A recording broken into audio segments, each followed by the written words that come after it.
नाज़रीन इकराम अस्सलाम वालेकुम वरहमतुल्लाहि वबरकातुहू। आज मैं आप तमाम हज़रात को एक मुख्तसर सी हदीस पाक बताने के लिए जा रहा हूँ।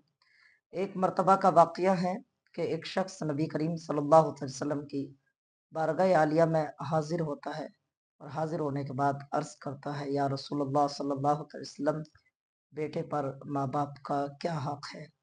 तो नबी करीम सल्लल्लाहु अलैहि वसल्लम ने इरशाद फरमाया, हुमा जन्नतुका व नारुका, यानी ये दोनों के दोनों तुम्हारे लिए जन्नत भी है और दोज़ख भी है।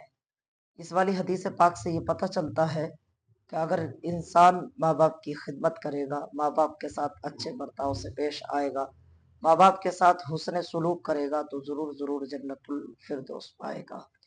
और अगर कोई इंसान ऐसा है जो माँ बाप के साथ नाफरमानी करता है, माँ बाप के साथ बदसलूकिया करता है, माँ बाप के साथ अच्छे बर्ताव से पेश नहीं आता है, तो वो जन्नत की बजाय उसका ठिकाना जो होगा वो जहन्नम होगी।